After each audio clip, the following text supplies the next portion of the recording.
রহমতুল্লাহ একটা কিতাবে একটা কিচ্ছা বর্ণনা করেন। একটা কালপতি তার গরুগুলোকে শুকনা ঘাস খাওয়ায় বাড়িতে নিয়ে আসতো। রাখাল জঙ্গলের মধ্যে পাহাড়ে জঙ্গলের কিনারায় বাঘের ভয়ে সেখানে তাজা ঘাস খাওয়ার জন্য নিয়ে যাইত না। কিন্তু একদিন এক চালাক গরু সে অন্য গরুগুলাকে বলে, যখন আজকে মালিক আমাদের মুখে লাগাম লাগাইতে আসবে, আমরা কেউ মুখের মধ্যে লাগাম লাগাবো না। আমরা সকলেই ওই পাহাড়ের কিনারায় জঙ্গলের কাছে আমরা তাজা তাজা ঘাসগুলো খাইতে যাব। অন্য গরুরা বলে, আহারে আমাদেরকে মালিক ওখানে বাঘের ভয়ে নিয়ে যায় না, আমরা এই শুকনা তাজা ঘাস খেয়েই থাকবো।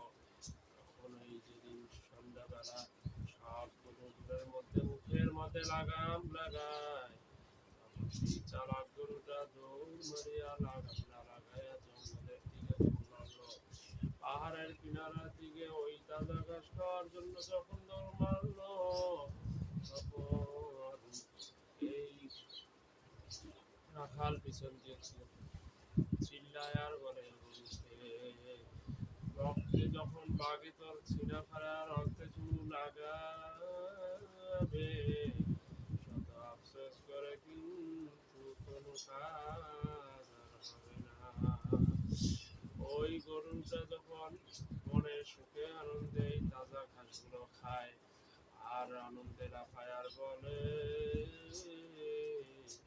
আরে বোকা গরুগুলো শুনলো না, এমন মজার তাজা ঘাস তারা আর কোনো দিন খাইতে পারবে না। এভাবে যখন লাফাইতেছে, অন্যদিকে সেই বাঘটি 3 দিন অনাহারে না খেয়ে আছে। সেই বাঘটি মালিকের কাছে ফরিয়াদ করে, তুমি আমাকে বানাইছো, আমাকে কি খরাপ দিবা না?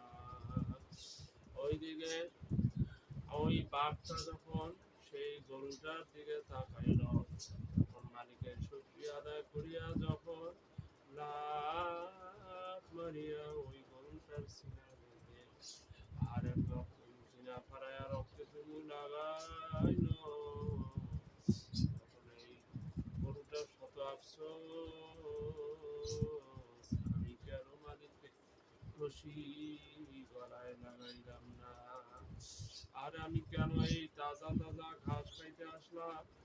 আল্লামা রুমি রহমতুল্লাহ বলেন দিয়ে, আরে যারা আজকে পান হাতে রশি গলায় লাগাইতেছ না, আরামে আরাম পাইয়া গোনার কাজে মজা পাইয়া যারা আজকে দিব্যি গোনার কাজের পর গোনার কাজ করিয়া যাইতেছ, মানে মনে রাখিও আমার মাওলা কিন্তু একটা জাহান্নাম নামে একটা বাঘ রেডি করে রাখছে। ওই জাহান্নামে কিন্তু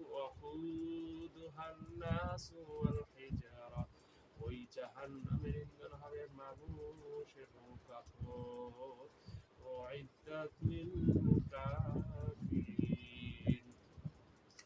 ওই মানুষ এবং পাথরকে জাহান্নামের মধ্যে জ্বালানো হবে, যাকে পাথর যার জন্য আল্লাহ কাফেরদের জন্য প্রস্তুত করে রাখছে।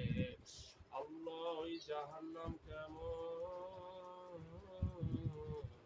ওই জাহান্নামকে 70,000 ফেরেশতারা শিকল দিয়ে আটকাইয়া রাখতে পারবে না।